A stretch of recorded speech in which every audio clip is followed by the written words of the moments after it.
Hey, Hillary. Yeah, so what I'm gonna do, so is answer your first one question, then the next question, which will represent the kind of if I for you to sit for some questions, just sitting for if we can stand up and answer, yeah.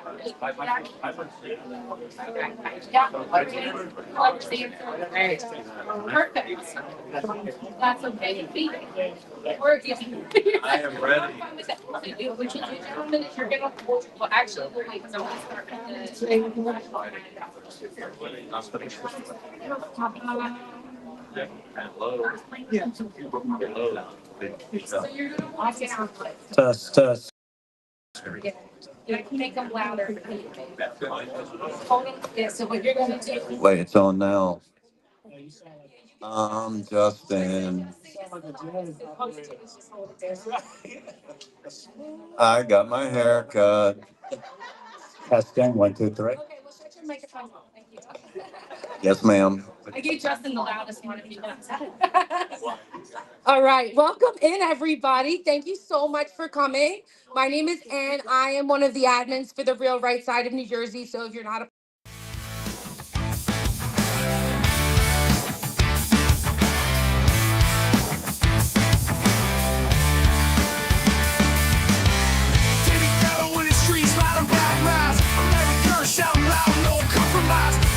Warriors, grit and grind, build back what we had, ain't no we find. Make America great again, fist to the sky. We start a family, we gon' rise high. Street feelings don't need no disguise, we live it loud, we ride or die.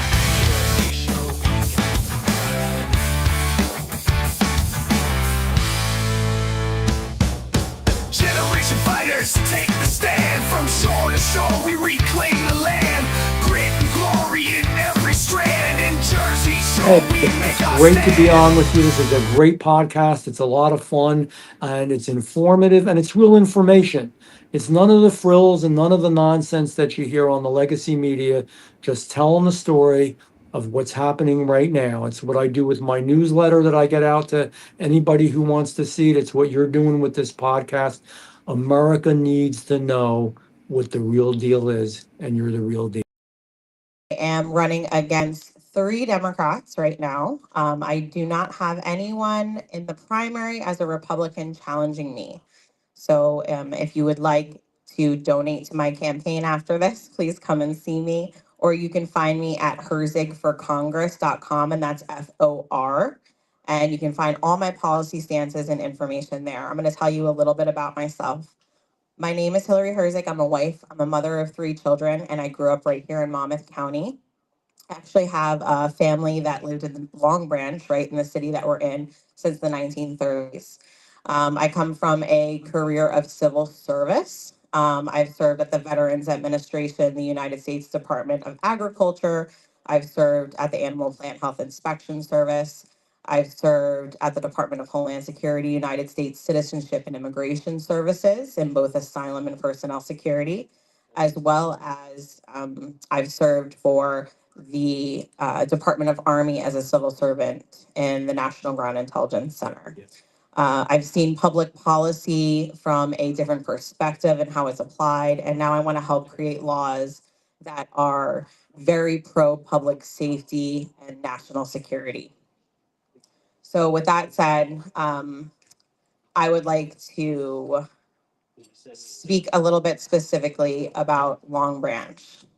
This community isn't just where I live, it's part of who I am. And that's why I'm going to speak up about something today that should never be controversial. Protecting our beaches and supporting people who keep them safe. Right now, Long Branch is struggling to recruit lifeguards. And it's not because we don't have strong, young, capable people, but it's because there's an ongoing dispute on whether those lifeguards are being treated fairly, including whether they're entitled to benefits under New Jersey law. And when other towns are clearly paying and have protections for those lifeguards, where do they go? They leave our community and they go somewhere else. Now let's talk about the leadership in Long Branch really quick. This city is led by Mayor John Pallone. Our district in Congress is represented by his brother, Frank Pallone Jr. And that is decades of political influence tied to the same leadership. So the question is simple. With all that experience and all that power, why are we still getting the basics wrong? This isn't just about politics, it's about results. Jobs leave and communities fall behind. If leadership is spending more time arguing over whether to support workers than actually supporting them, people are going to continue to leave Long Branch. Long Branch and District 6 deserves leadership that puts workers first, keeps jobs here, and makes sure that public safety is actually a priority.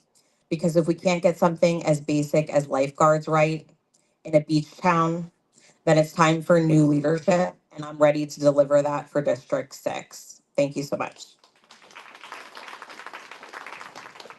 Thank you, Hillary. That was amazing. So I have up next Greg Mele with CD12. Greg, thank you so much for joining us.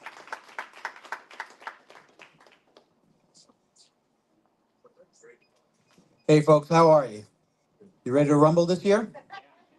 All right. We've been waiting a long time, and it's time. This is the time. Thank you, Hillary. You're the best CD6 candidate I've ever seen. Now, I mean, look, I don't go back 50 years, but I go back a ways. Thank you, Greg. And, It's a pleasure to run with you. Yes, the coalition we have, it's a good part of my motivation to continue going. And of course, I tell everybody here who's local in Hillary's district, I endorse her and vouch for her 100%. Definitely come out for her. For me, I'm in CD12. We have a unique situation. Bonnie Watson Coleman is retiring. Hopefully, exactly. Hopefully, she doesn't decide to leave early and put me through a special election like 11 and spend more money on nonsense. But I think she's got the ego to stay. So, she thinks she's actually accomplished things. We all know that anything economic that's bad is only when the Democrats are in charge. Crime is rampant, especially in that district. Trenton is in there. Some of the Brunswicks are in there. And also, Princeton elites are in there. So in that district. So it's a mess that needs cleaning up. And that's what I'm looking to do. So I'm going to be all over the place. It's wonderful today. I have actually, having been statewide before in races, I see a lot of friends I don't get to see very often from various parts of the state. Makes me feel at home. And so, this is what I take from my energy to try to go ahead and win that seat too, so that we can get some change, positive change and corrections to how we run this state. It's been a disaster for a while. We got to get control back and really start, putting them on their heels, and at the same time, showing the people what the truth is. There's so many lies and omissions. So let's get rid of that, get rid of them, and let's win across the board. Thank you. Thank you so much, Greg. All right. And last up is Damon Galdo. He's with CD1 and he is going up against Norcross. So, Damon, welcome in.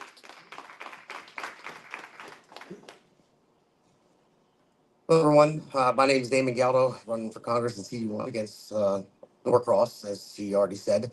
And well, flustered. I'm a producer and live streamer right now, and also a candidate. My producer couldn't make it. So, but no, the reason why I actually started this, I'll get into Congress in a second, but why I started this podcast and this America's Pulse Network is because when I ran the first time, it was on a whim. I ran because I wanted a better future for my children, not just my children, everyone else's. I wanted a better future for New Jersey. I'm a builder. I'm in the Carpenters Union. I build commercial buildings, and I love what I do for a living. But I love my children and the future for everyone else's children even more. So my favorite quote is by Edmund Burke, that the only thing necessary for the triumph of evil is for good men to do nothing. So that's why I stepped up to run the first time. Now, this time, I started this network because I figured that media could be more powerful than politicians sometimes. Because where does everyone get their information? They go home, they watch the news, they watch CNN, they watch CSN, MSNBC, or even Fox or Newsmax, whatever it may be. But they're not journalists anymore. They're commentators. At least Fox admits it, that they're commentators. But the thing is, I started it because people, it's all about getting the information out there. A lot of people are so misinformed. They really are. I mean, everyone asks me all the time, how do Democrats keep winning? How do they keep winning? I mean, I see all the posts online, the hating Norcross and everyone against them, or even my friend Jack over there, he ran against Lou Greenwald. I never met somebody that liked the guy. So, but I don't understand. Yeah, so, but how do they win? People are not informed enough. They watch what they see on TV. That's why I think this network is so important. That's why Jack and Constance just started their new podcast on the network as well. And it's informing people, and that's what they do. They go to Trenton and they let everyone know what's going on and what bills are passed, what's good and what's bad. And that's the thing. It's getting out the truth. It's Steve DiOrio, his show, my good friend there. Like he gets the news out there. I gave a speech at Rowan the other night, and I told all the kids, I said, well, I got their attention by saying, I said, you're not the future. And I said, you're the present. I said, we need you now. So that's what caught their attention when I started it. But no, that's what it is. And I told them information is key. I said, I'm speaking at a college right now. I said, that's the whole thing. You need to educate people. Because if you don't educate people and get out there and actually have the conversation, I know it's hard to have the conversation with the left. They just shut down immediately. Trust me, I know I did plenty of interviews and they just shut down since I asked them the second question. But that's the thing. I mean, getting information out and letting people know what's going on, what each legislation that's passed in New Jersey. I mean, being a sanctuary state, like no one knows that we pay $7.3 billion a year in state taxes to be a sanctuary state for illegal immigrants. No one knows that. But your property taxes go up. Mine are going up. So if you were to give that money back to the people, you would save over 2,000 a year on everyone's property taxes. I mean, it's simple things like that. That's what people need to hear. People need to hear the truth. And that's what my speech is about tonight, is not just about my campaign. You go to my website and see what I'm about. I'm just a regular guy that's trying to do something good. And it's an honor to be here, these state Senate candidates for this town hall. So I want to thank you, Ann, for inviting me. I really appreciate it. And again, it's all about educating people, and we have to try. We have to keep getting the message out there over and over and over again, or nothing will ever change. And I'm going to fight like heck. So trust me, I'm going up against the juggernaut in Norcross. So he raised like $3 million. I raised like $3, but but no. But yeah, no, I got a fighting chance. Anyone that tries has a fighting chance. So that's where we're at right now. But thank you all for coming. Appreciate it. And I'll turn it over back in. It's literally David versus Goliath on that one, but it's Damon versus Goliath. So we're going to get started on our town hall candidates. Thank you so much for being here. Audience, thank you so much. And just real quick, I'm going to go through the candidates. Were not given any, they had rules before, before the event, which they all agreed to. They were not given any of the questions that they're being asked today. Each candidate has the same amount of time to answer this. Each candidate will answer the same question with the same amount of time. And the responses will be timed and moderated, and there's no interruptions during another candidate's response. Are you guys ready to get started? Yes. Can I make one suggestion? Yes. That we all say the Pledge of Allegiance before we start. Absolutely. Let's. I like her. I pledge allegiance to the flag of the United States of America and to the republic for which it stands, one nation, under God, indivisible, with liberty and justice for all. All right. Thank you for that. So our question we have first up is from Angela Di Tommaso. She is actually one of the other admins from the right side, the real right side of New Jersey. So let's give it up for Angela to kicking it off. Because we are kicking it off and because we're going to get to the issues that I apologize. I did promise the candidates a 2-minute opening statement. Sorry. Candidates, you may go. We're going to go start with Dr. Bob. Yes, I'm so sorry. I did promise a 2-minute opening statement. So go ahead, Doctor. I want to start by saying thank you for having me and to everybody being here. I want to acknowledge Mr. Tabor, Mr. Murphy, and the other candidate who's not here. This is a great time to be in this race. Why? Because we're really at the bottom. Let's face it, we haven't had a Republican senator in since 1972? Half of you weren't even born yet. I was. We have only to go up. We need a vision. We need to fight. And this isn't really about the three of us here. I'm going to tell you, they're all good guys. Who and how are we going to beat Cory Booker come November? The last time I looked, do you know what he has in his bank account? $22 million. How much? 22 million. Last night was 21. Now it's up to $22 million. All right. How do we do that? Sure, messaging. Everyone has their financial planning. I have mine for the campaign. Hopefully it'll come to be. But at the end of the day, this is about getting you invested. I want to see that you feel like you're part of this, that you have a stake in it in every which way, for your family, for your children, and in my case, not only my children, but my grandchildren. That's why I'm here. I love this country. I love this state. I've raised 3 children here. I have grandchildren. I'm at the stage of my life I can give back, and I am giving back. America's a wonderful country. My parents came here as lawful and legal immigrants. I'm living the American dream. That dream has to be passed on. With all of your help, we're going to make it happen. And I look forward to talking about issues in specific and mechanism, ultimately, how do we put Cory Booker into a long-term retirement? Can I add something to what you said, sir? My name's Sue Hucko. I'm the Republican chairwoman on Middlesex County Republican Women's Club, second vice president. I ran for New Jersey State Assembly 2 times. My experience as far as Cory Booker, he's pro-illegal immigration. He's in cahoots with Menendez. As we know, either Menendez is in prison or heading to prison. So the $22 million in his bank account is very questionable how he has that level of money, what kind of deals he's cutting in our state, and who he's selling out the American people to enrich himself. I have friends that lived in Newark before, and they are Democrats, and I thought in the beginning when Cory Booker way back first announced who he was and so forth, I said, oh, he seems like a nice young man, presents himself nicely, dressed nicely.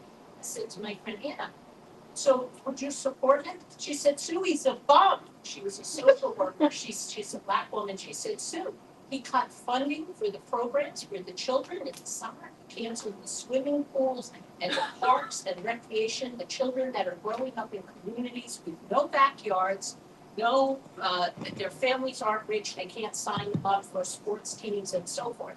But the stuff he's doing to make his money, that should be invested. I'm going to take her on the campaign show with me, that's for sure. Thank you, Sue. All right, next up we have Rich Tabor.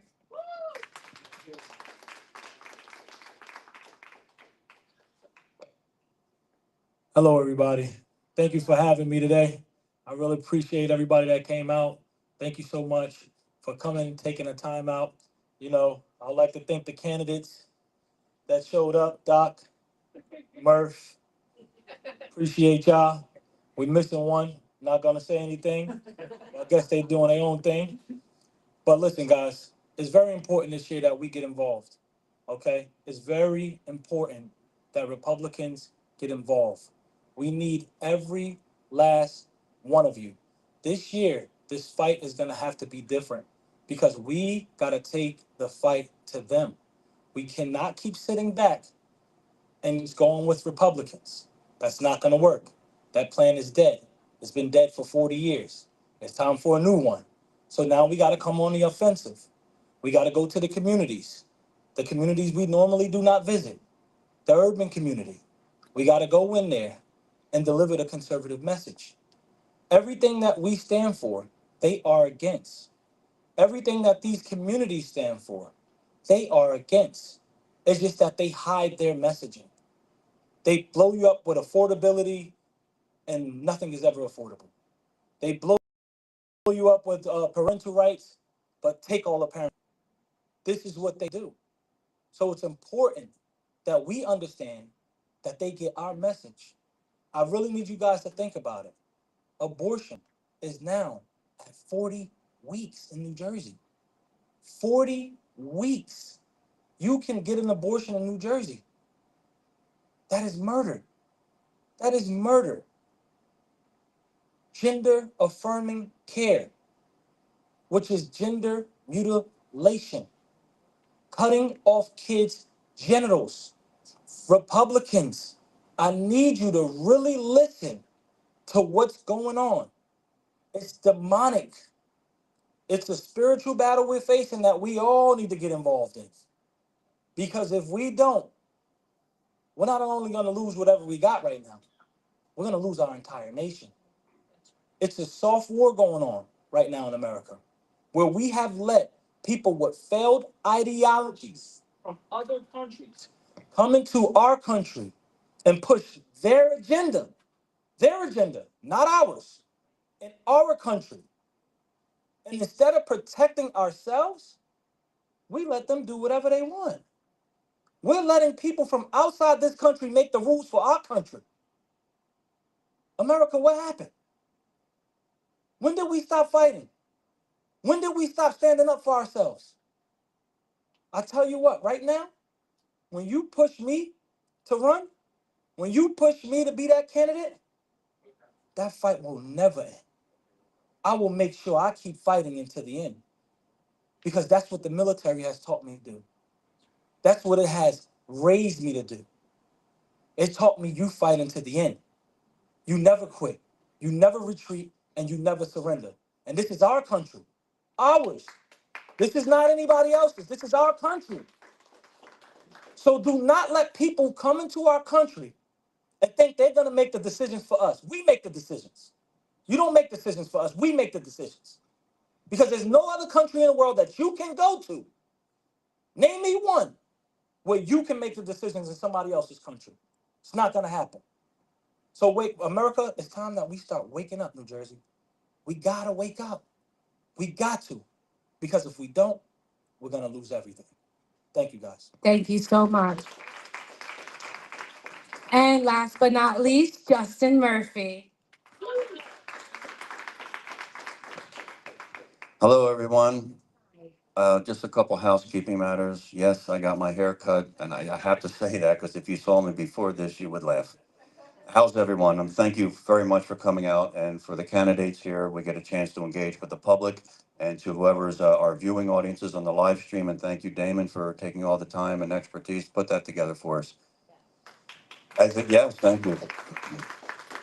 I look forward to your questions today because I do believe the only way you'll be able to gauge if a candidate is quick on their feet, has a grasp of the issues, and can handle pressure is through a town hall format like this, where we're not presented the questions in advance. So I look forward to engaging with you today and for the rest of the campaign.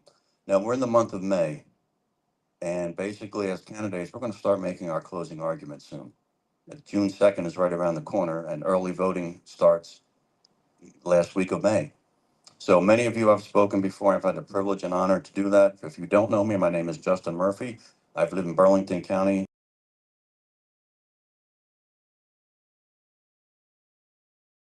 I've been one, if I'm not here, if that's for me, Damon.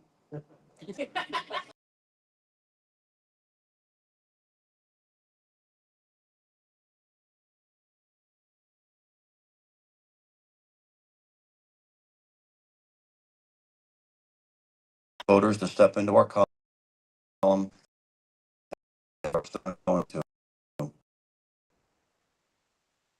Conservative where I've outlined my political DNA, and the policy positions that I plan to go to Washington and fight like living hell for. Because I agree, this country is worth fighting for. I believe personally the most blessed gift that God gave this world is America, and our job is to fight second and save it. So I look forward to your questions.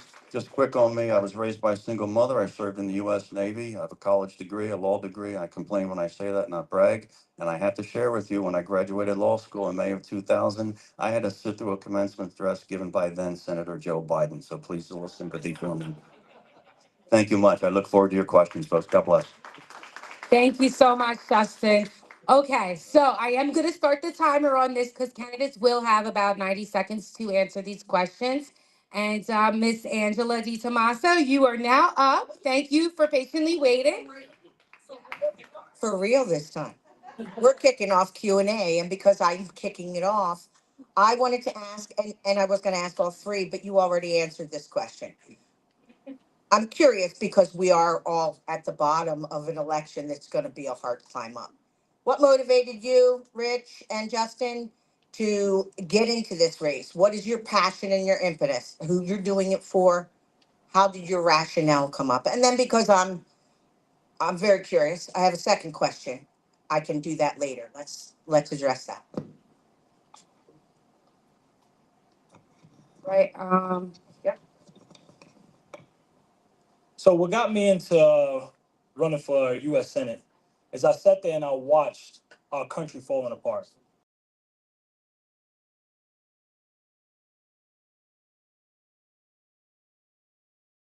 To get older, we have a huge debt of $38 trillion. We had open borders, and I understand we let 15 million different people that we have no idea who they are in this country. I see that our Congress and our Senate can't make the right decisions anymore. I see that our Supreme Court justices don't know what a woman is. I see that all of these things are happening in our country, and it's allowing our country to fall apart. So when I saw the opportunity to say, I can serve my country again, I said it would be an honor for me to do that. We need people in this office that can make the right decisions to move our country forward. We do not need people in office that are only making decisions solely based on themselves, only to move themselves forward, not to 20 move the seconds. people forward. So why I take this job? Because it's a public service position. Why? This is why I want it, because it's a public service position. And my whole life, since the age of 18, has been about public service. So once again, I wanted to raise my hand and say, it's time to serve again. Why? Because once again, I'm going to mention the military. They said we have to fight enemies, foreign and domestic. And right now, we have a lot of domestic enemies in our country. Thank you. Dr. Bob? Starting the timer. Okay. I'm living the American dream. I'm blessed, no question. I have a wonderful wife. She reminds me I have an anniversary tomorrow, so I've got to be. I have children. I have grandchildren. I see this every day. I grew up in the Bronx. People come to the office now with the hack and sack system. Bureaucracy to call, get them, do this, do that. The first thing they ask you is not what's your name, what's your insurance. You ever call and go through like 5 minutes of voice menu help? And then you get a message, hi, this is Mary Jane. I'm away from my desk or on the phone. Please leave a message and maybe I'll call you back next week. What do you do when you're sick, when you're hurting? What do you do if you have little children who are crying and have a fever and it's Friday afternoon and your husband's will be home late from work because the job is busy? If you're older and you've worked your life, Social Security is scheduled openly to go insolvent in about 6 years. What happened to stable finances? What happened to safe streets? I agree with Mr. Tabor. We have to fight enemies both foreign and domestic. If people come in, that was it, 10 million, 15, 20, we don't even know how many people came in during that time frame. But we do know they get iPads and iPhones and cell service. They get health care more than some Americans. And I'm all for compassion. Charity begins at home. That's almost a biblical tenet. I love this place. We have to fix our home first before we fix everything in the world. Thank you. All right. Thank you. And Justin? Thank you for the question, Ange. I think for me, it gets down to a two-word answer as to why I run. What compels me to run is I care. I care about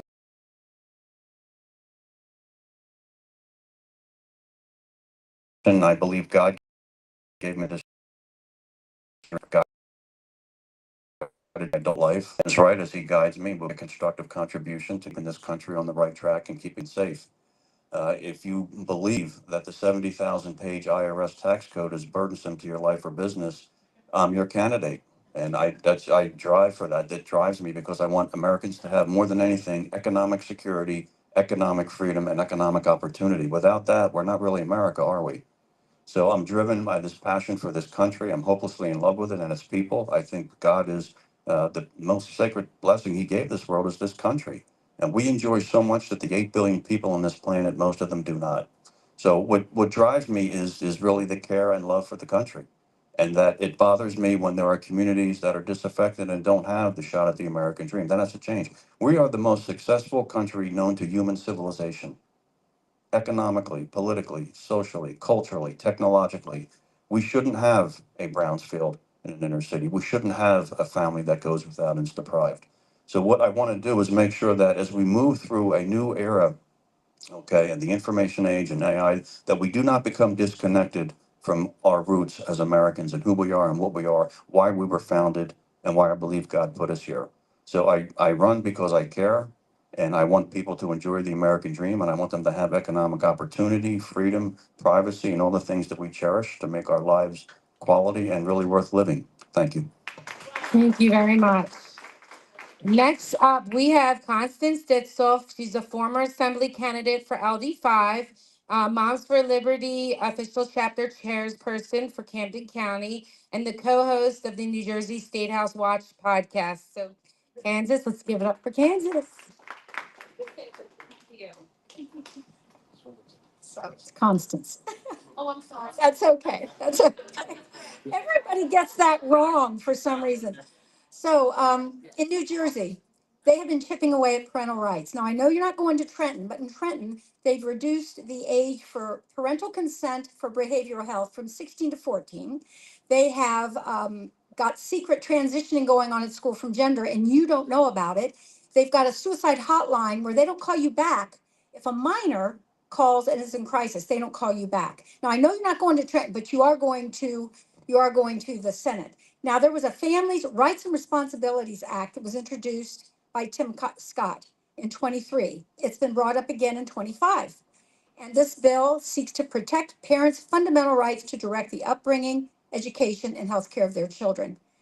Now, I believe all of you would probably commit to pushing this act forward, but the bigger trick is, do you have any thoughts on how you can persuade those in the swamp to comply? Because they tried this in 2023.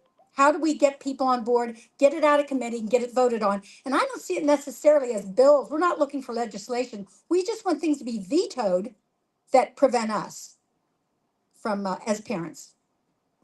Thank you. Okay, I'm going to start with Dr. Bob.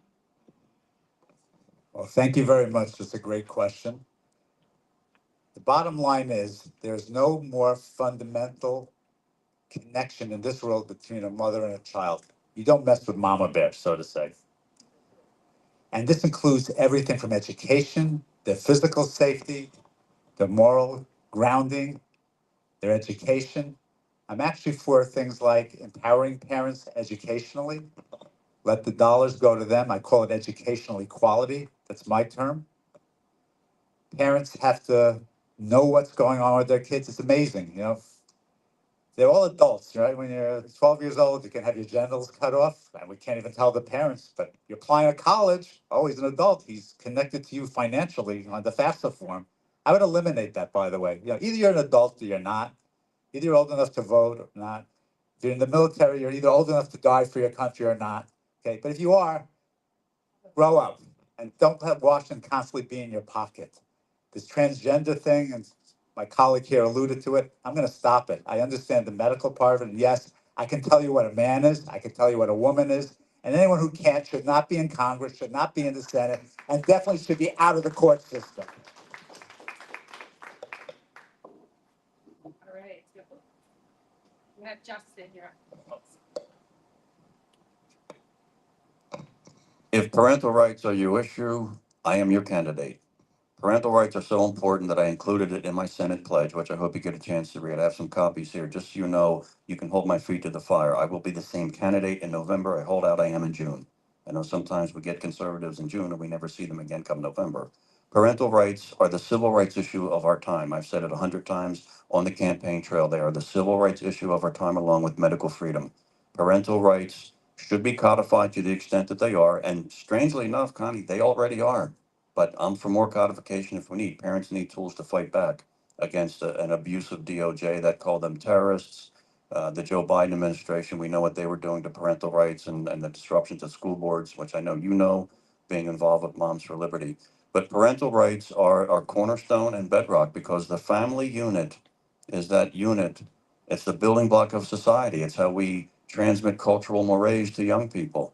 This is why the left and Marxism attacks the family unit because they don't want the family unit doing it. They want to do it. They want school boards to do it. But we just had a Supreme Court case that reaffirmed 100 years of Supreme Court jurisprudence recognizing that fundamental rights include parental rights. And that was Banta out of California. And the line, bureaucrats don't raise children, parents do. School boards do not raise children, parents do. There is no co-parenting arrangement between parents and government, period. There are parents and the family unit, end of story. Whatever tools they 10 more need, seconds. whatever tools parents need, they need to be given legally. We just have to, first of all, how do we get them? Make sure they all understand that we have a century of Supreme Court jurisprudence. We have existing codification for parental rights, and elect people who think like me and other Republicans that put parental rights and acknowledge them as the civil rights issues of our time. Thank you. Thank you, Justin. Thank you, Justin. All right, next up, Mr. Rich. So, when it comes to parental rights, the reason I'm your candidate is I have 7 children. So, if you're looking for somebody that's trying to protect the children, it's definitely going to be me. 4 boys, 3 girls. But now, it's interesting. You said, how will we get it done? Because we're going to be in DC and we're not going to Trent. So one thing I was taught when I was younger is if you want to get something done, you follow the money, see where the money's going. And that's how you can figure out how to get something done. So what I would do, right, to force them to get this done is I would incentivize the federal funding that they're getting in New Jersey. I would say parental rights have to be included in that. I would say the property taxes have to be capped at a certain amount. I would say COLA needs to be brought back, right? And that's how I would do it is incentivize it.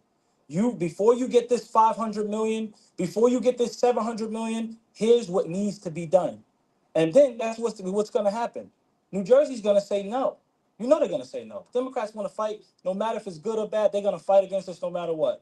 And then that's when you create committees inside of New Jersey that receive those fundings, right?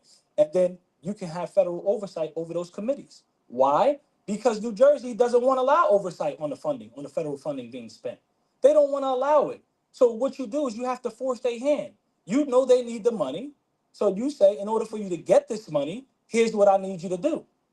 And if you don't do it, I'll create committees that will get it done for me because I'm going to make sure we got the road committees, parental right committees, all of these committees that the government can check over.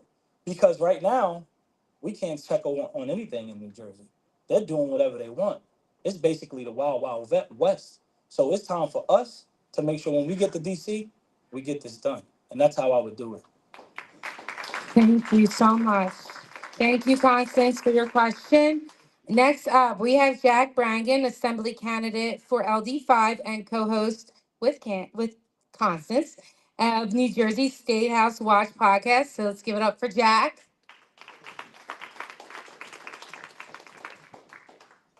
It's amazing how many people call her Candace, and that is not her name. By the way, I'm the other half of New Jersey State House Watch. We're on the second and the fourth Tuesday of every month at 7:30. That's all I have to say. My question is about student loans. I'm a little ticked off about student loans because in reality, they are not student loans anymore. They are student mortgages in many cases. Now, when I got out of high school, if you wanted a student loan, you went to the bank and the bank applied banking underwriting rules, and they assessed what is the major you're taking, and they decided, how much they want to put at risk and what are your chances of paying that loan back. That's not the case anymore, and as a result, we have seen tuitions go up. When my kids were looking at colleges, they were around $35,000 a year, and every year they've gone up, and the student loans have matched. They've gone up again. The loans have matched. Now you're looking at $65,000, $70,000 in a lot of these schools, and the government will lend that money. And I think they know these kids will never be able to pay this back because that's only 60,000 per year. You go across 4 years, the kid's done. And Joe Biden should be in jail. But the one thing that I sort of sympathize, and I think he did it all wrong, it was in the case of student loans. Something has to be done about this. My son went to Penn State. I paid out of state tuition. Penn State has a $2 billion endowment. When you get to the Ivy League schools, it's double, triple that. I would like to know how many loans are outstanding on Penn State and to what extent can they use that endowment money to pay off those loans. The taxpayer should not be involved. We were not part of that transaction. It should be between the kids and the university. And if the kids default, they default on the university, not the taxpayer. Something's got to be done because it's kicking the legs out. They can't get their life started. They can't get married. They got to pay $800, $1,000 a month before they even talk about a mortgage on a house. They're dead in the water. And this is how socialism, gets hold. You have hopeless kids, hopeless couples, never able to get a house, get married, have kids. Socialism starts to look really good to them. What can be done? Okay, we are up with Justin. I believe you were first on this one. Thank you for the question, Mr. Jack, and thank you for your time running for Assembly in 25, and hopefully we'll see you again and kind of again in 27, because that's where a lot of our problems will be solved in Trenton, not only in Washington, what we're trying to do. Okay, I think with student loans, I think the first thing we need to do and the most effective thing we can do as a party is be relatable to young students today. Now, I'm 60 years old. I'm not exactly young, but I do have $175,000 of student loan debt. So the first thing is I can connect and I can identify with them and we'll understand thoroughly what they're going through. I don't know if you guys have any student loan debt, but I got a lot of it. Now, I made choices. I wanted to go to college. I wanted to go to law school because I didn't want to miss out on that commencement speech by Joe Biden by any means. I'd pay anything for it. I studied for my master's at Villanova, and I have an LLM, a master's for my Juris Doctor from Oklahoma University. I love learning. I love education. I know the value of it, but I know the price of it also. So I think the first thing I can do is relate very well to students. Second thing I will tell them is what can be done is they need to be gainfully employed to pay it back. So we need policies where we're growing our economy at 3 to 4% a year, and we have a dynamic energy industry that's going to create trillions of dollars of wealth for our middle class and working poor. So we need a growing economy because the kids need to be gainfully employed. But I would also tell those students, guess what? You've got opportunity here with income-based driven plans, so you can get a pretty decent catch of air on what your income is commensurate to your debt level. Second thing is there are programs out there that allow you to do some public service to get rid of your student loan debt. But I would also tell our young people sternly, because we need to worry about the next generation of Americans, not the next election, and we need to send adults to Washington. I will tell them, if you took money out on a loan, you pay it back. You have to pay it back. I paid off my undergrad. I paid off some of my law loans. I still have a ways to go. But we have to tell young people that it's not free. And it's wrong for one political party to try to brutalize this issue and say, well, I'm going to take money from Steve because I don't think he's going to vote for me. And I'm going to give it to the kids out marching yesterday through all our communist 10 more seconds. May Day to give them a free education. Look, it's not free. They're just cost shifting. So we want a dynamic growing economy, get them gainfully employed. The IBRs are very good. And those endowments are the key, because I would look at any institution and say, if you're sitting on billions of endowment money, you better start reducing your tuition rates. Serious. Thank you. Thank you. Rich.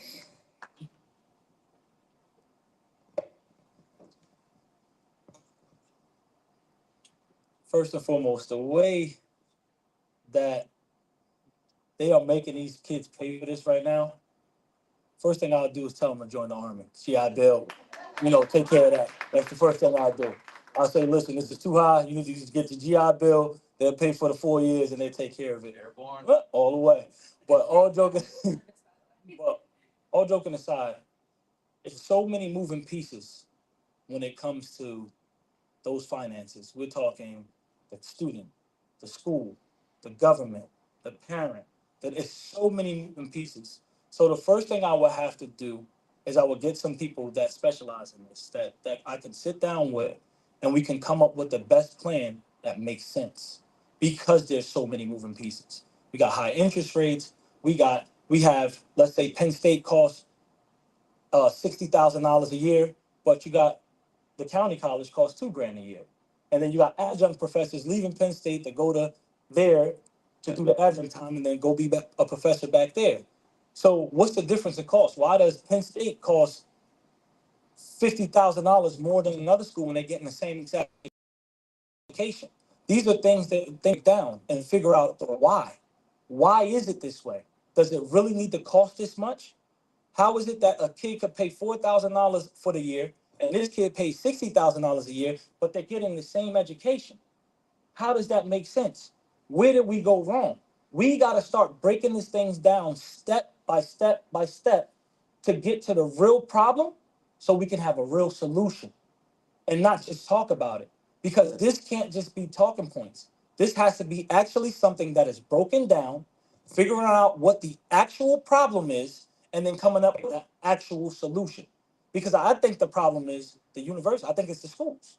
Because there's no way you got county college charging $4 to $6,000 a year, but Penn State start charging 60. How does that make sense? Something's wrong. It's the same education. It's nothing different.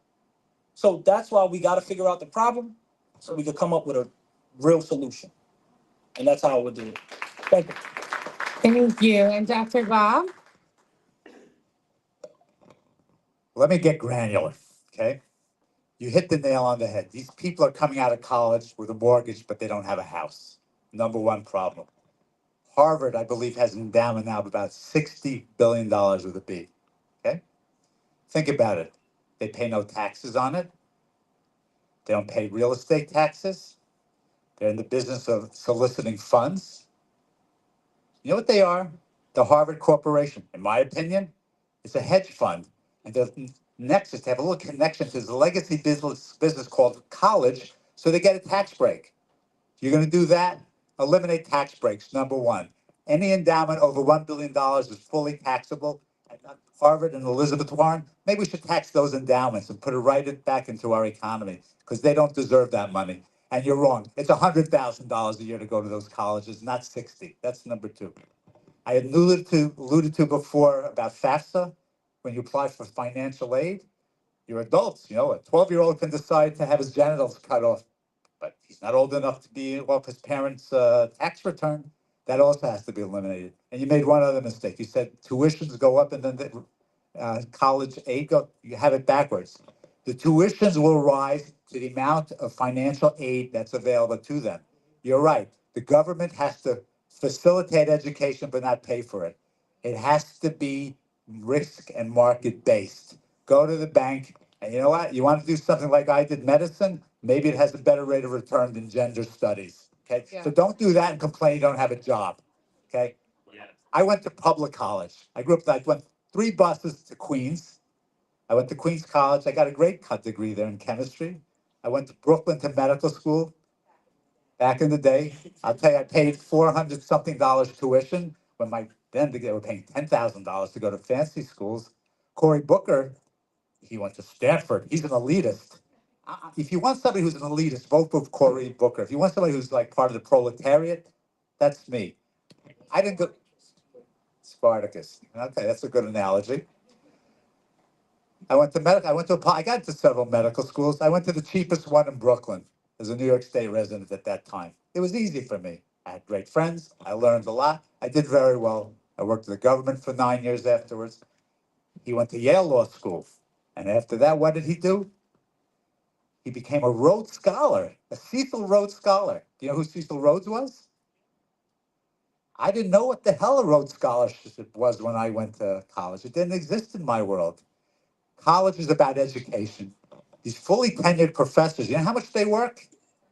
6 hours a week, 30 weeks a year, and they bitch and moan about how hard they're working. They have their teaching assistants doing all the work and grading for them. That's got to stop. It has to be market-based, and the government has to stop being a baby and coddling them. Your question is unbelievably good, and that's the granular answer. Thank you so much. Thank you, Jack, for the question. Next up, we have Sarah Razzie. She's a Republican Freehold Borough Town Council candidate for Freehold. So come on up.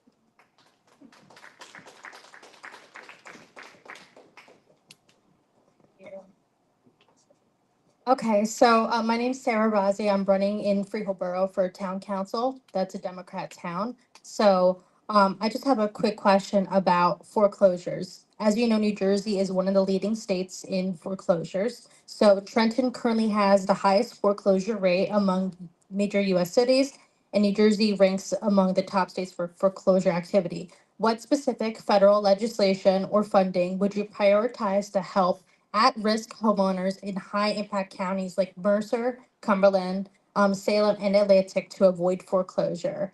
And what kind of deregulatory policy would you introduce in the Senate to combat foreclosure activity in order to make housing affordable nationwide? I believe you were up first on this one.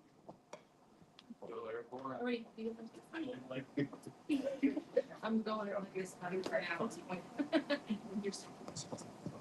All right, that was a lot. I know. A lot of.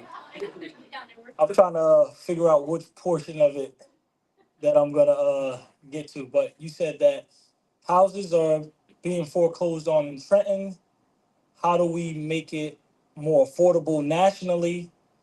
And what was the other portion? And what policy would you Create in the Senate to make housing affordable nationwide? to make housing affordable nationwide. So right now, what they're currently trying to do is they're trying to push people out so that they can create affordable housing. That's what's happening. They're trying to make New Jersey a complete Democratic stronghold. So they're making things more expensive so people can't afford them and they can start building affordable housing. Just here to let you know, affordable housing is a trap. I grew up in low income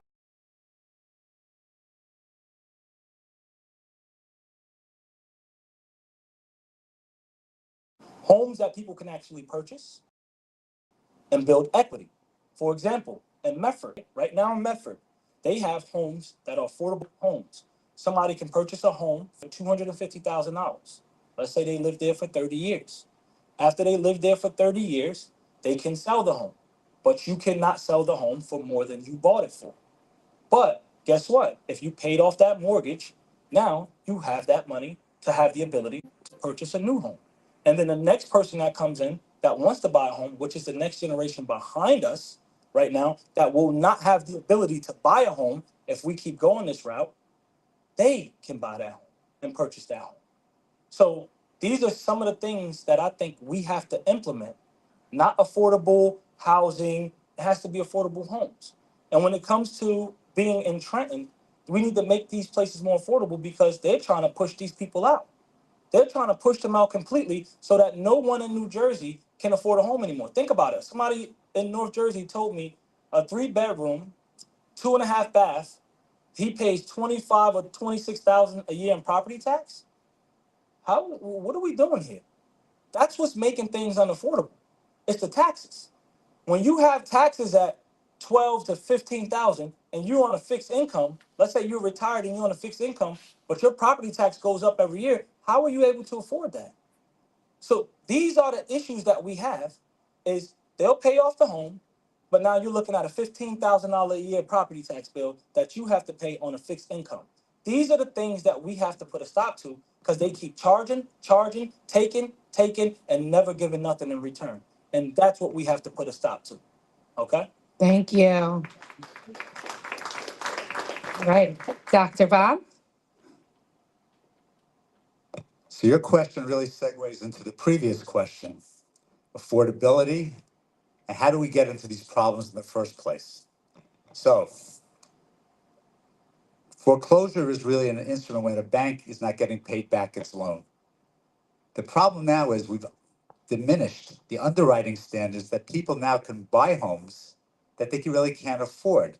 And it doesn't take much, a medical problem, some personal thing, a temporary job loss or whatever, and now you can't pay that off. When I was growing up, people saved years to get a 20% down payment. That was the bank's cushion. So we just like you can't let people go into $100,000 debt a year in college, you can't let people go and be stretched with a mortgage. That's the bank's money, which ultimately is guaranteed by the FDIC. You don't let people get into a position they can't get out of. That's the first thing, because otherwise it's the bank's problem. Next thing is, Mr. DeBoer said, absolutely. If you have a COLA of 2% a year from Social Security and you're at that age, and now your expenses are rising 5% a year, 6%. Oh, and the answer is because we need it for this, for that. I'm going to tell you something. The government's like heroin addicts. No matter how much drug you give them, it will never be enough. Stop it at the beginning, okay? If someone is in a position that they're going to be foreclosed, probably this, you have to look, why did they get the loan in the first place? Yeah, the mortgage broker made money, the bank made money up front. It's all interest. Now, unfortunately, there are some cases, for whatever reason, where some people can't keep it, and those are tragic. I agree. And sometimes people can't live in their houses, but I don't think we can make policy for the exceptionally few cases. Make it so that people don't go into foreclosure in the first place. And guess what? If you have less mortgage money around, prices will not be as high. It will be more affordable. Just like if college loans aren't available on a crazy level, tuitions will get better because it will rise to fit the maximum amount of money that's being granted by these agencies, whether it's Fannie Mae or Sally Mae in the educational business. And who's ultimately on the hook for it? Tell me, everybody. You are, the taxpayer. So that's how you deal with foreclosures. Thank you very much. And Justin, they all had 2 minutes, so you have 2 minutes on this one. Okay. Roger, thank you for the question, Sarah, and best of luck to you with your race. We need Republicans to win at every level of government, municipal, county, state, certainly federal. So best of luck to your race. Okay. What do? I think the best and most potent home ownership program that we have, that we can legislate for, okay, is being gainfully employed with low interest rates. That is the best housing policy that we have. Now, I understand life is life. I was raised by a single mother in the late 70s with a high school education. We had a struggle to get, I know what economic struggle is, and home ownership is so important that I put it in my Senate pledge this year. Because if we do not own our own homes, we are not economically free. No exaggeration. I mean, economic freedom starts with your home, in my opinion. It's a way to build wealth and create, and of course, have home ownership and the way you raise a family. Uh, we need to grow our economy, okay? 3 to 4% a year, not just a blip here and a blip there, a long-term policy, okay? And we're doing that now. The Republican Party is actually doing that now. We're dumb enough, we're not taking enough credit for it, but we need to. Interest rates were very high under Joe Biden. They were 8%. They're now down to 6% and falling. That means home ownership is more attainable to our young working families. We have trillions of dollars that we're pouring into our country now, okay, through foreign direct investment because of the Trump administration, because of his business acumen. Now, what does that mean? It means a vibrant middle class, low interest rates, and a Republican Party that's unequivocal in stating that we're worried about the next generation of Americans, not the next election. Gainful employment, low interest rates. Okay, what do we do with foreclosures?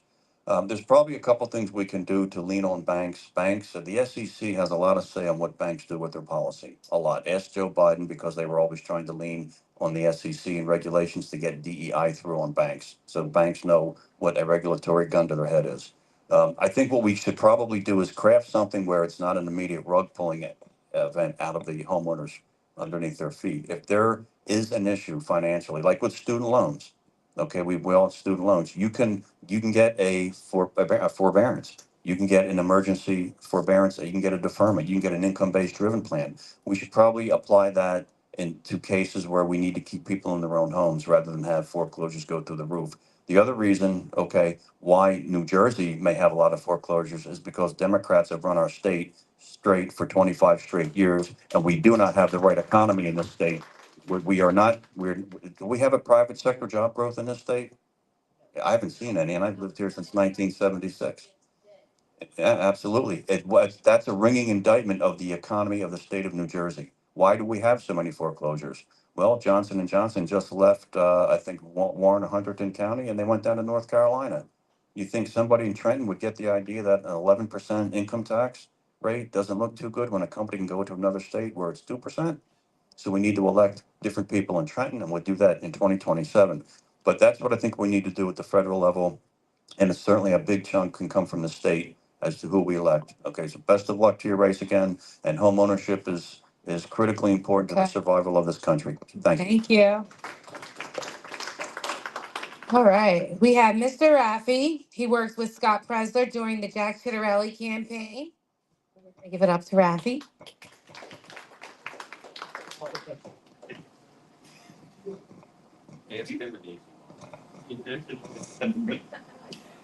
So, can you name a specific issue where you're willing to break with your party leadership to achieve a compromise that benefits our state and country?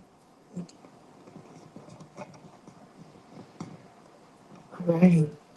Who's up first? I think it's the doctor. Where is it? It's the doctor. I think is up first for this one.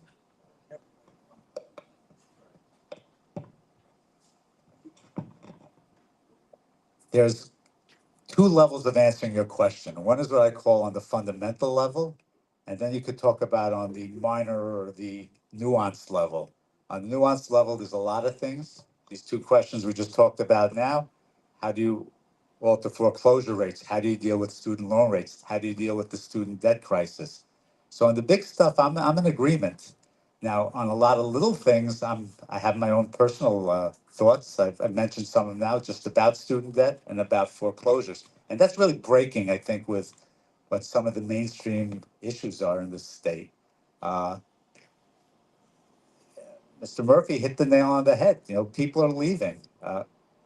We got to stop it. Why? United Van Lines, 8 years in a row. 8 years in a row, New Jersey has the largest outmigration of any state of taxpayers. Why? I mean, well, is it because they're stupid? Is it because of the weather? Or could it be something to do with the economic environment in which we live in? So that's where we need to really make the changes on the ground, you know, not on, you know, the big things, you know, abortion, you know, at 40 weeks versus 30 weeks versus not at all. We need to have issues that are affecting human beings. I see this every day in my work. People hurting, people in pain. I see sometimes the craziness, the lunacy of the quote, the system. And that's how we fix things. But to say, oh, I'm going to be different on debt service or the deficit, or what we're going to do with Social Security, or just go to universal pay, or raise taxes on Social Security, these aren't answers. These are, the question is really, how do you do it on the level where you can deliver? I can give platitudes, all right? But if I can talk about how I'll do, I have to deliver something. This is what I do every day in the operating room. People don't want to hear stories. They want to hear the operations of success and the patients better. In my world, I help people breathe, and I just want to breathe. I want to breathe fresh air into the state. I love it. I'm here for it. And Cory Booker has been stagnating it. Thank you. Justin? Rafi, thank you for the question. It's a good one because it's one, should one of us make it to Washington, we'll probably have to face. All right, would have to probably think right now of a hypothetical of what the Republican Party is pursuing and whether or not I would break from them to either oppose it, or are they breaking from me? Am I breaking from them, or are they breaking from me? If you look at my Senate pledge, I've got the 11 bullet points of really bedrock philosophical underpinning of me, and I'm not moving on them. Okay, now that doesn't mean I'll beat my head against the wall and can't compromise. I'll give you an example. My centerpiece really is the flat tax. I just want the IRS to go away. And the 70,000 page Internal Revenue Code. They are a disaster. They have powers they should not have. They've been buying military grade weapons. I don't know why. They have power of civil forfeiture. So my big thing is, is to have the IRS abolished and the Internal Revenue Code abolished, and we have a flat tax that promotes growth, family growth, and all those good things. And I have a 10% income tax rate. Now, to get it through, hypothetically, through Washington, to get it through a chamber, to get it through a committee if I'm a senator, and they say, Justin, we'll do this for you, but we got to have a 12% rate. I can break from my 10% pledge and say, I'll go for 12. It still gets me what I want. But if we're going to go above 10% for a flat tax, you know what I want for the American people? When the time you turn 18 to the time you retire, you get 2 years of your life to declare no income tax paid to the federal government at your choice. That's what I would do to keep on track of getting the tax relief, the simplified system. So I can dance a little bit. Actually, I can't dance. I'm just saying I can. Yeah, you don't want to see me dance, really. But I can look. I studied for my master's in Villanova, and one of the things I learned from there with the American founding is how much compromise was part of our constitutional convention, and that's not lost on me.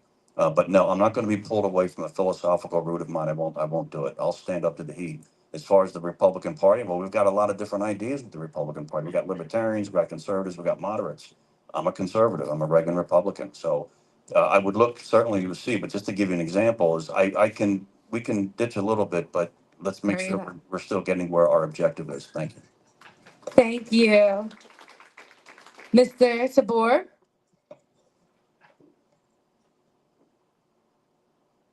I'm gonna be honest with you. I'm a man that do like to negotiate, right? I like to negotiate. But when I'm looking at the Democratic Party and I'm sitting here and I was really trying to think as they were speaking, what policy or law will I break the line for?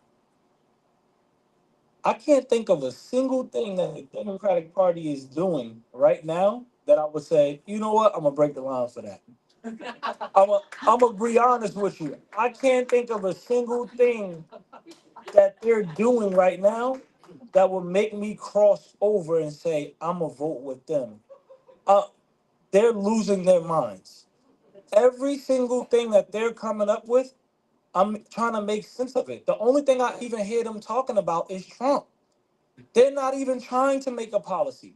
They're not even trying to push laws. They're not trying to do anything but impeach Trump. So with this current Democratic Party, I don't think I could cross the line with them because it's going to be very difficult because anything I cross the line with them, it's going to hinder the American people. So that's what makes it very difficult for me to do something like that.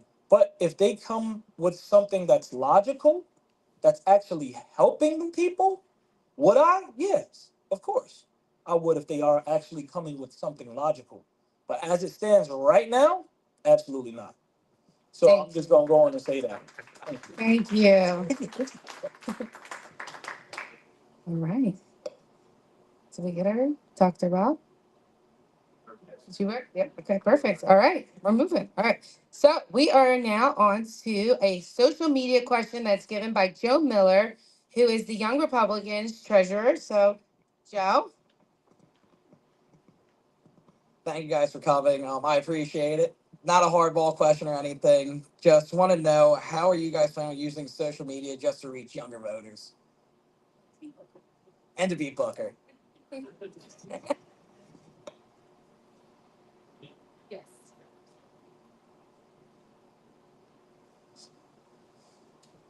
So first thing I'm seeing with these young kids, with the Reach the Young crowd right now, when I was in Elizabeth, they got me doing TikToks. They got me doing all this. I never thought I'd be that guy where it's like they saying, like, hey, old man, come here, do the TikTok with us, do this step, do this dance. But right now I know a lot of the young crowd is on TikTok. And what you have to do, what I've learned with the young crowd, because I run a nonprofit organization with youth. So what I've learned is that they're not being educated. They don't know what's going on. The only thing they do is repeat what they hear on the news. They hear Trump's bad, they repeat it. Trump's bad. How do I know? I saw it on the news, and everything that the news says is true. That's what they believe until you start educating them. So I think it's important that through social media or just going through the community, you've got to start educating the youth. These guys are very impressionable. So I was at the gym I want to say yesterday, and one of the young guys said, "Hey, we saw that you're running for U.S. Senate. Are you a Republican or a Democrat?" I said, "I'm a Republican," and they said, "Oh." They said, "Oh, I hear Republicans are bad," and I started speaking to them. So what I said to them was, "Do you believe in affordability?" And they said, "Yeah." I said, "Can you name me one blue state that's affordable to live in?" They said, "Oh no, I can't name a blue state that's affordable to live in." I said, "So which party is bad? The party that's presenting to you affordability, but nothing's ever affordable, ever.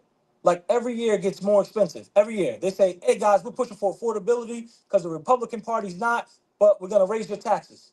Oh, and the tolls. Oh, and the schools. We're gonna raise everything. Sorry, but we're gonna keep it affordable though.'" And when you start pushing the message to them that we have versus the Democratic Party, and let them know that the Democratic Party is are the actual ones that's making things less and less affordable as you go on each year. You got to tell these kids the truth, why they still are impressionable, why you can have them use logic and reason. Because once they get past that point where they're locked in as a Democrat, it's going to be almost impossible. So it's important. I'm glad you asked that we get to it now. They're not doing critical thinking, which is exactly what you mentioned. Even like in school, they just do repetition. That's it. And some schools push someone to go into the workforce, but they never train them to question it. Right. Why this or why not that? Right. Choices. And they're just following your 100% correct. That's exactly right.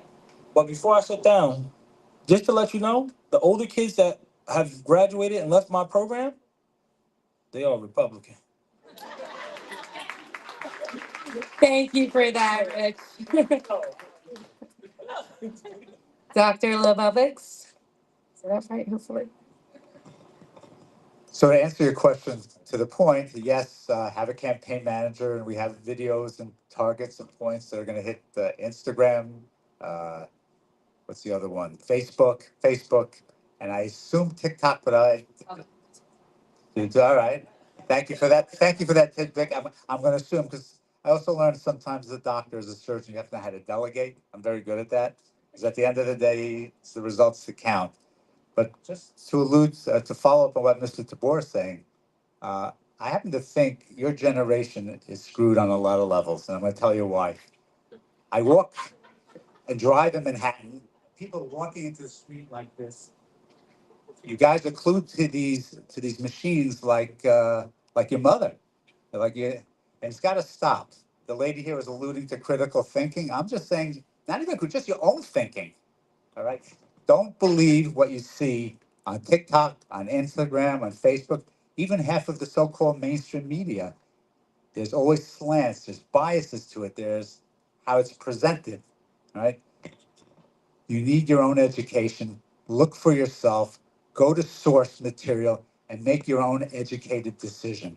It's the best thing for you as a person and the best thing for our country. If we stop worrying about living on these machines and is AI going to do it for us? No, AI is going to take it over. And just to talk about that, it's out of the box. We can't stop AI. We're going to have to work with it, the artificial intelligence, but we need some type of guardrails. We have to partner with people so that the American companies are going to be the strongest from an American perspective, and ultimately that these companies are going to do it in a way that's beneficial. Because I don't know what the future brings, but read the book 1984. And Justin? Mr. Miller, thank you for the question, and I know how active you are politically, so thank you for that too, because it's good to see young people with the energy and passion to jump in the political arena. We need that. We need you, and thank you. Okay, what are we doing? What does Murphy for Senate do to reach across social media platforms? Well, we have a Truth Social account, an Instagram account, an X account, a YouTube channel, a web page, and a Facebook page, and we're rocking. Let me tell you. I just had a new suite of videos made on issue videos on YouTube. Please check them out because they are really, really good, starring me. I love it because I get a chance to develop a thought and a narrative because I think it's critically important that the Republican Party from this point, well, stop it, Ann.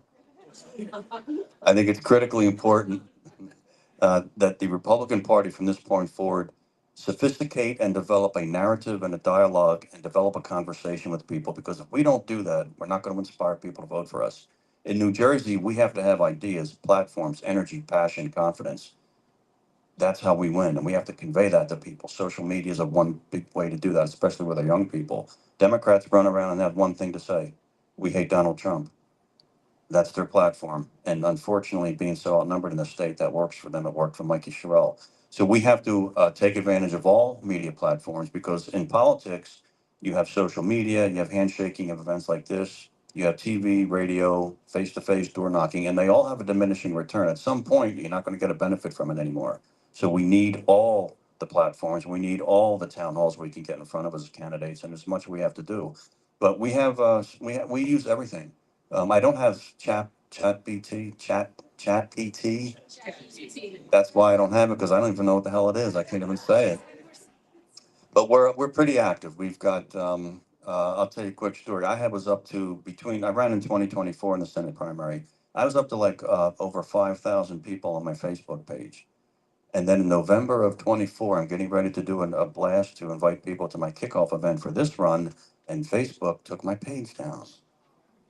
Yeah, they're out there, and it happened more than once. So the content is a problem. So I have a big problem with big tech. If I get to Washington, Mark Zuckerberg better not even think about coming east of the Mississippi. Thank you. And also, too, we are live streaming this event because it is important and we will be putting it all over social media for thousands to see. And, hopefully more people will be able to hear you guys. Is Lisa here from Brigantine? Oh, wonderful. There she is. I did not see you over there. Okay. So Lisa, who's coming up to ask the next question, just won an award from the Women's Federation of Atlantic County for fighting off shore winds, but she's actually here today to ask a question about mental health. Thank you. There's a mental health crisis in New Jersey and throughout the United States. We often hear there needs to be reform when a tragedy occurs and someone with mental illness that they have mental illness, and then no reforms ever take place. The subject is very personal to me. My dad, my grandfather, and two of my cousins were diagnosed with bipolar disorder. I also have a niece with severe anxiety. I am tired with lip service without any reform. And I fought offshore wind. One person can make a difference, and I will be making a difference with this. And then don't mess with Jersey. Thank you. Who's up first? I already forget. Is it you, Rich? No, it's the doctor. Perfect. Person first. Kick it off. So that's the first medical question. So I better be good at this one. Mental health is clearly a part of the spectrum of human existence and of medicine. I'm going to tell you some of the facts of life. The way medicine's been corporatized in this country, and particularly in this state, mental health is ignored for a lot of reasons. Number one, it's a very low overhead to run it. So you could be a psychiatrist in your own house, televisits now, and everybody's out of network. You can't afford to say, yeah, if you want to pay $500 an hour, you can see a psychiatrist tomorrow. If you want to find somebody in your insurance plan, yeah, wait 16 months if you're lucky. That's the first problem. I call it access to mental health. There are many dimensions to it. You have PTSD, you have bipolar, you have anxiety disorders, you have schizophrenia, psychoses, neuroses. Like I can mention them all up. And a lot of it, unfortunately, has become politicized. The most crazy one, in my view, is this gender dysphoria thing. It's the only mental illness I know of that's treated with hormones and changing the body instead of the brain and mutilating the person surgically rather than dealing with the problem. You don't treat bipolar that way. We gave up on frontal lobotomies, I think, about 60 or 70 years ago. So that's got to stop. And I'm going to find ways to make it illegal or cut off all the funding to the state or any state where they do that. Now, to go back to your question, you need people who are going to be engaged. We need psychiatrists. We need them, psychologists. We need them to be involved. We need them to get granular. They need access to this.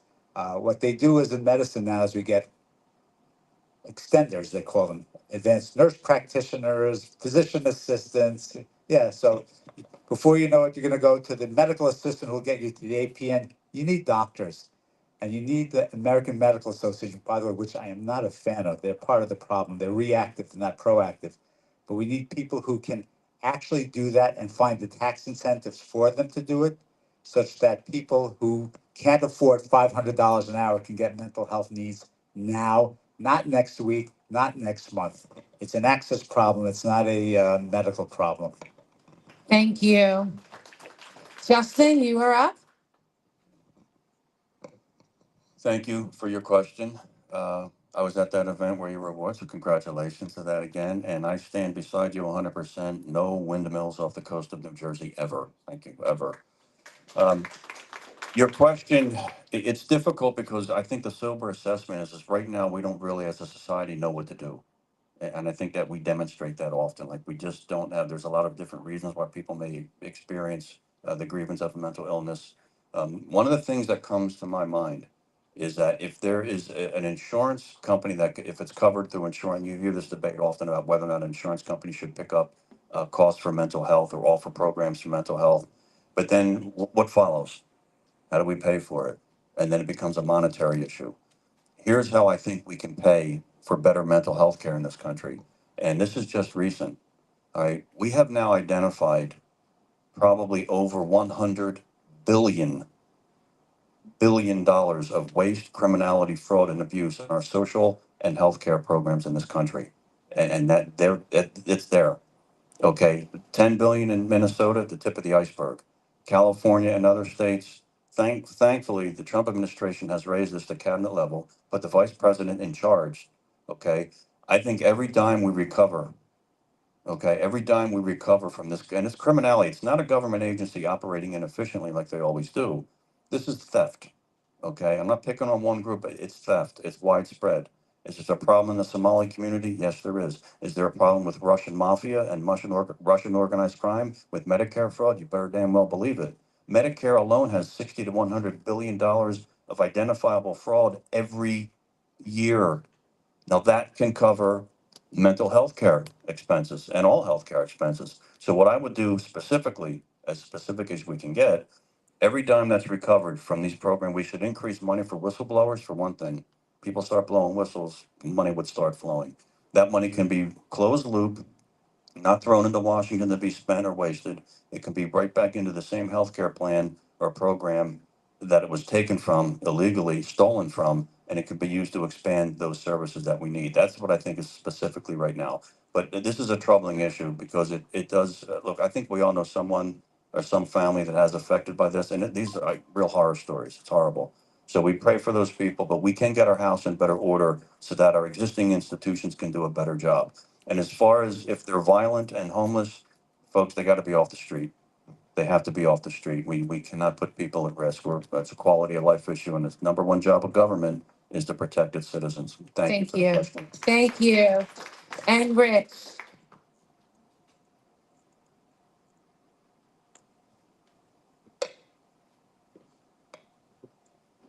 Once again, congratulations on that. Keeping those windmills off of our shores. I'm so proud of you guys for that. Very proud. Now, when it comes to mental health is something very important, like that we have to focus on. I've seen it in the military, with PTSD and guys coming back from the war. And mental health is a serious thing that a lot of us, we don't pay attention to. We try to brush it off. Oh, he's something wrong or whatever. But it's something that we really have to focus on. Like in policing, I noticed when we would go to a call, if that person was suffering with a mental health issue, we would literally call a doctor to the scene. We would call a doctor to the scene and let them handle it because we weren't equipped for that. We weren't equipped for that at all. Especially, we don't want to go on to somebody or do something to someone that is suffering from mental health Instead, we're thinking that they're attacking or doing something on purpose, but they're actually suffering with a mental health issue. So we wanted to make sure that we handled those things accordingly. But I am interested in knowing, is there something specific that you feel as though should be handled with mental health? Really, the middle class is coming out in mental health. If you're wealthy, you can pay for cash. If you're below poverty level, you get that for free. The middle class can't afford mental health. I have a $2,500 deductible. My mental health would not kick in until that was met. So it's disgusting that people are suffering from mental health, and also you can't pay for your medicine. Mental health medicine, most of it has been out forever, and it's still $800 versus something that should be only a few dollars. This should be a no-brainer. So that would take us to invest a lot of time and energy to make sure we can balance it out for the middle class. Because you make a great point. The rich are taken care of, and when it comes to people at poverty level, they are. Because I was at that level before growing up. I was at the poverty level. So Medicaid, we had Medicaid, and everything would be taken care of. But the big question is, how do we take care of that for the middle class? So you have different things that I hear on, like, let's say on Christian networks on Star 99.1, where they have share programs, share medical programs, different things like that. So, sorry. So what we would have to do is we would have to honestly take a step back and see how we can make it more affordable for the middle class so that they can get the treatment that they actually need and that they're not being exiled on a situation that we actually need to take care of. So that's what's important, is to make sure that it's affordable for them to have the ability to pay for that mental health. And that's the issue I would attack right away, especially hearing the specific things that you would want me to take care of. Thank you. So we are down to our final two questions. For this next question, candidates, you will have a minute to answer. And then for the final question, you'll have 30 seconds to answer, which shouldn't take you long to answer anyway. Our next person coming up is Mike Evidensky, and he is the council candidate for South Brunswick. So let's give it up for Mike.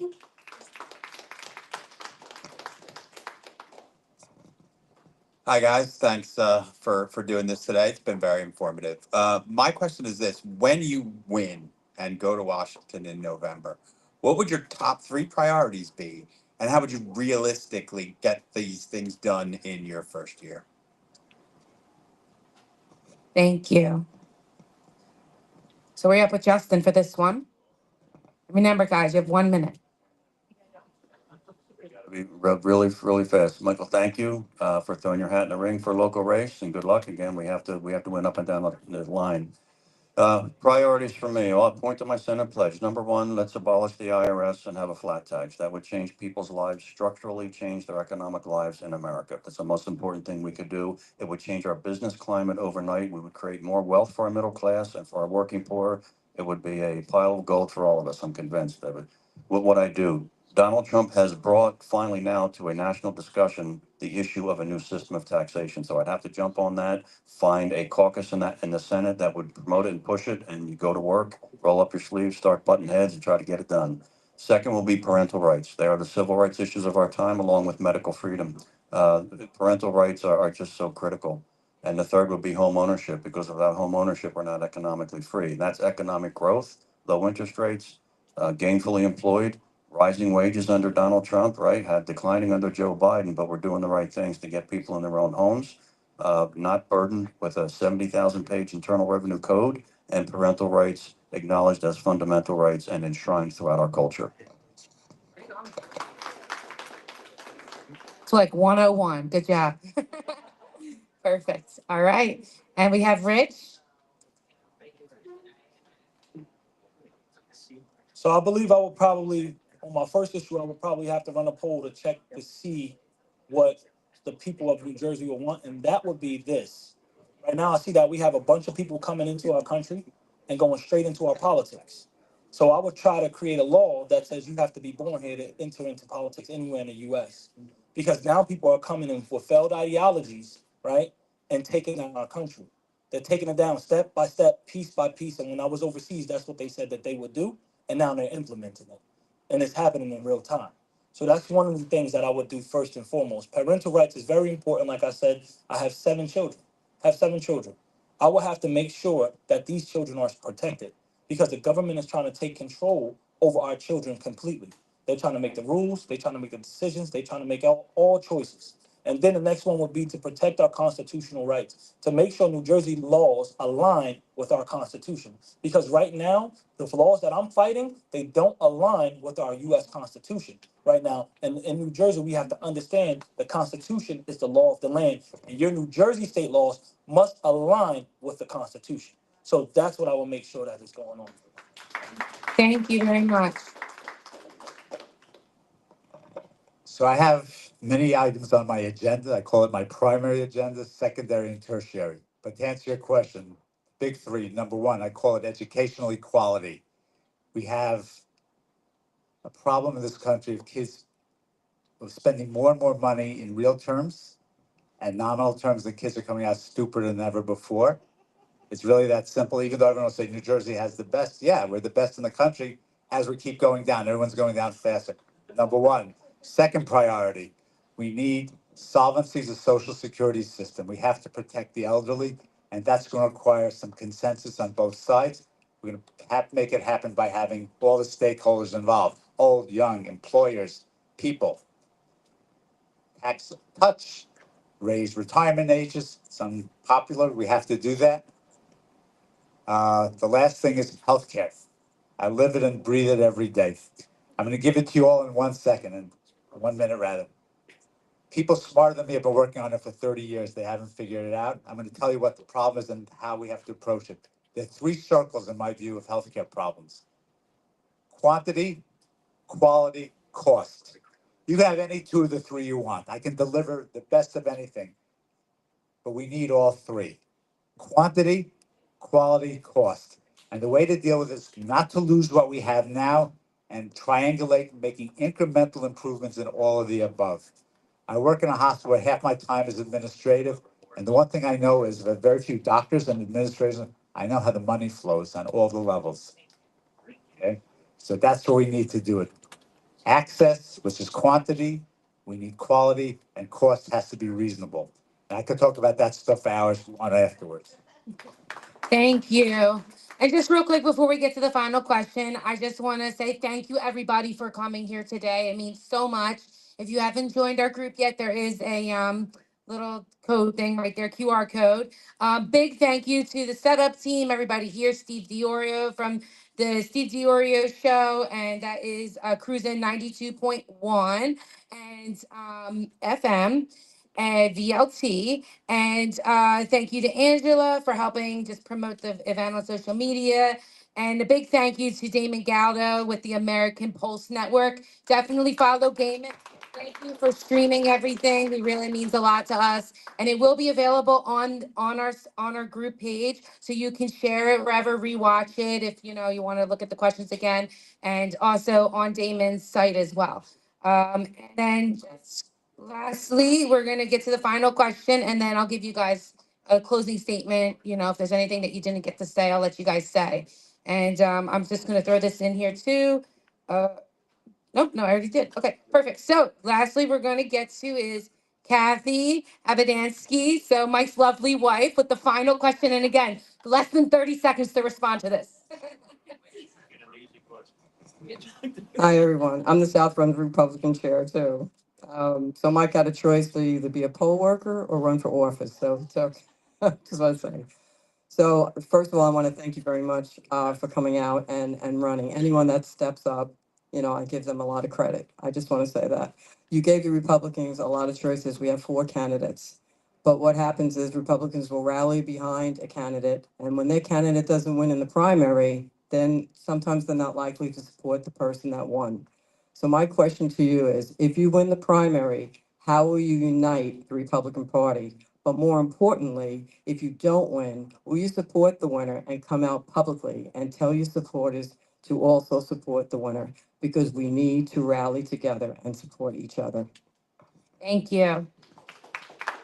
So we're just going to go in order on this one. So it'll be the doctor, Rich, and then Justin. So the answer is yes. I will support anybody who wins this primary. I can't be any clearer. These are great guys. I met them. They're all good. The question ultimately is who's going to beat Cory Booker, because that's the goal here. I hope that answered your question in 8 seconds. Thank you. That was amazing. Thank you. I'm sorry. Absolutely, absolutely. I'm coming out publicly saying that I would. This will be posted too on a few media sites as well. So we have some quotes too that you got the candidates had said today, especially a doctor with the heroin comment. We love that one. So you will be, we will be. There will be some articles. Shore News Network is the one that's going to be covering as well. So when it comes to supporting the candidates, I will support these candidates. Yes, I will. I will support them, and I will push them, and that's how it will go for me. Now, like he said, you need somebody to beat Cory Booker. We got 1.5 million Republicans, 2.5 million Democrats. You need to get that Democrat vote. And if you can't get that vote, you can't win. And if you're looking for us to get a win this year, I'm the guy that's going to get that vote. So make sure you vote for me June 2nd. Thank you. Thank you. And Justin? Thank you, Kathy, for your question and for all the questions today. Absolutely. I always vote Republican. I always will. I will support whoever our nominee is for U.S. Senate, even if it's Alex and he's not here. Not allowed to say his name today. Okay. No, I will support whoever our nominee is. I will be very vociferous about trying to defeat Cory Booker, because if Democrats take back the House this year, and I know we're running in Senate, but if we have congressional candidates also too that I will support. I support our ticket, always have, always will. Uh, we're going to look at nothing but 2 years of impeaching Donald Trump and obstructing his agenda and opening up our border again, and we're not going to do that. So we will be unified. We will have a message. I believe the conservative principles that I espouse are the best way to inspire people and lead. We have to lead. We have to lead. Sometimes it's tough to lead, but we have to do that. I will vote happily for any of our candidates, and I will always support the Republican ticket. Always have, always will. Thank you so much. Thank you, guys. Thank you, gentlemen. And so you guys will have about a minute closing statement. If there's anything you need to let the voters know, please go right ahead. Justin, you can start first, and we'll go the opposite way. So Rich, you're in the middle again. All right, thank you everyone for coming. I know it's we need, one thing is people to be engaged. We need voices to be heard. And if they're home, not voting, they're not heard, no engagement, it's not good for us. Rich mentioned we're outnumbered in this state by about 840,000 Democrats. We can still win though. We can still win. I believe the conservative principles are the best way to inspire people to step into our column and vote for us. Democrats across the country are hemorrhaging voters by the millions, and that's a fact. They're hemorrhaging voters, but that doesn't mean they automatically jump into the Republican column. We have to lead. We have to have the vision and the backbone and the will to fight for it. My conservative principles do. Donald Trump is giving us a great record to run on of a secure border, lower inflation, lower interest rates, lower gallon of gas despite the bump right now, and most importantly, rising wages for the American people. We need to be on offense this November. Okay, energetic and confident. Okay, if we look sour and dour, no one's going to buy into us. Okay, but we need to be on offense and make sure that we run on what the train wreck the Democrat Party has become, what our vision for the country is, because we offer that better tomorrow. Cory Booker, I will tell him on a debate stage that your hate for Donald Trump is absolutely no vision for this country that Americans can believe in and build on. But the conservative principles that we espouse as a party do offer that better tomorrow. So that's what we need to do, and we need to do it with energy and passion, just like Reagan. I'm your guy. Thank you. Thank you so much, Justin. All right, Rich, Tabor. First and foremost, thank you all for coming out today. I really appreciate you showing up. I appreciate you having me and inviting me out. I appreciate our candidates for coming out and showing up today. Just thank you guys. Thank you, thank you, thank you. But when it comes to this U.S. Senate candidate race, we need a win this year. We need a win. Somebody has to bring our conservative values to D.C. Someone has to do it. And someone has to have the ability to make sure other candidates get to DC as well. We have to make sure we are standing together, we are fighting together, and we have a strategic plan on how to win. Because if we don't have that plan, we can't win. We have to go into the communities that Republicans never go into. We sit there and we let those votes just go by the wayside, never delivering the message. Like Justin said, we never deliver that message. We have to deliver the message to everyone. This year, it can't just be about Republicans. It has to be every voter in the state of New Jersey has to receive our message. We have the best message. Why aren't we delivering it? Why are we staying away from communities instead of fighting for those communities? Instead of saying, hey, we're going to earn your vote this year. Here's our policies. Here's our plans. Here's how we plan on making America better. People got to understand something. I only vote for our president for two things. These are the two things I vote on: economics and security. Those are the things that's going to bring up the country or it's going to make that country fall. If you don't focus on those economics and security, what we have to do right now, $38 trillion in debt, 38 trillion. If that keeps rising, no one is safe. No one, not a single person in our country will be safe if we don't start addressing that debt. The dollar won't be safe. Your pensions won't be safe. Your 401ks won't be safe. Nothing will be safe. You need someone that's going to go to DC and address the problems and get our country back in order. That person will be me. So help me out. Get me down. Thank you. Thank you so much. And Dr. Bob, happy anniversary, by the way. And you're up. And thank you so much for having me and hosting this. And again, I want to acknowledge Mr. Murphy and Mr. Tabor. They're honorable, good people. I'm going to say that publicly. At the end of the day, I'm going to quote a very famous Nobel laureate, pretty smart guy. You may have heard of him. His name was Albert Einstein. And he said, it's one of my favorite quotes, what's the definition of insanity? It's doing the same thing over and over and expecting a different result.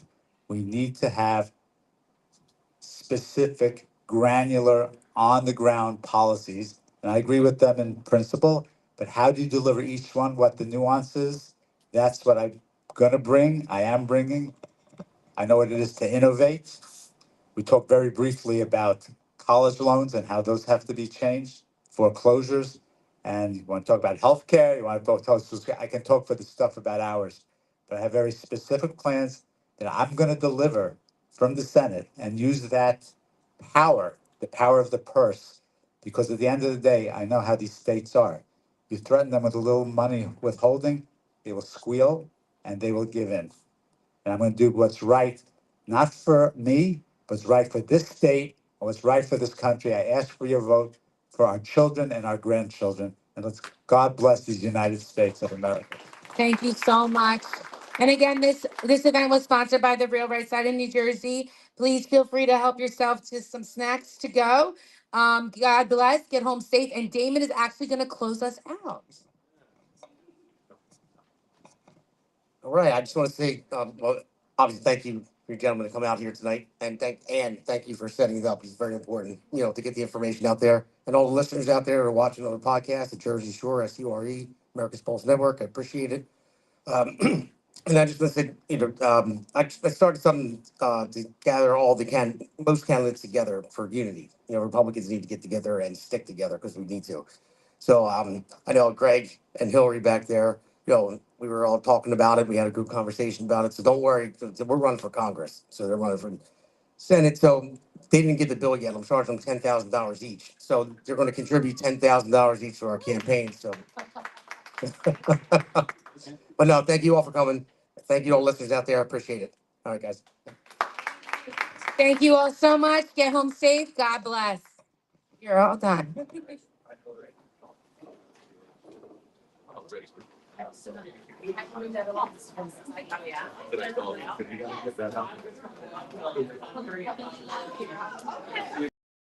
Yeah. This one's for New Jersey. For every working family that's had enough. Name's Damon Galdo. And I'm just getting started.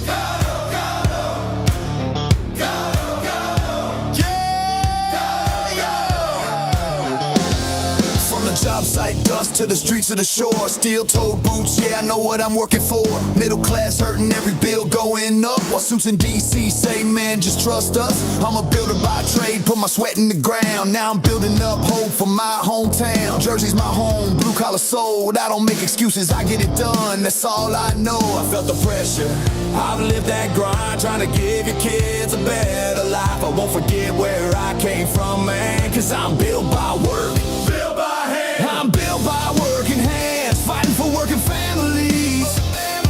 Not a career man who forgot what hard work means. They talk real big, but nothing ever changes. While Jersey keeps drowning in the same old pain, I'll build a future strong for our kids in this land. I'm Damon Galdo, built by working hands. Yeah. Donald Norcross been there year after year. Same old story while the struggle's still here. Claims he's for workers, but look around town. Rent sky high, grocery bills breaking us down. Where's the relief for the middle class grind? Cause all I see is folks falling behind. I ain't got decades in some DC chair. I got skin in the game, cause my family's here.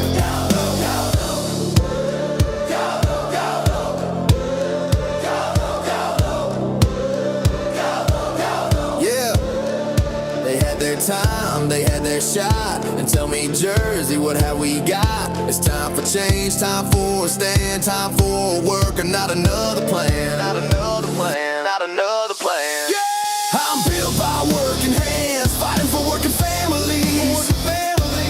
Not some suit who sold you fantasy. We waited long enough, it's time to demand a future built by honest hands. For Jersey strong, for this great land. I'm Damon Galdo, built by working hands. Yeah, this ain't left, this ain't right. This is fight for what's right. For every mom working double shifts, every dad praying they don't miss. I'm running for my kids, running for yours, for a state that deserves so much more. Not talk, that's the plan. Let's build it back with a working man. For our children's dreams, for a better way. I'll fight for Jersey every day. No empty words, I'll take the stand, cause I'm built by work.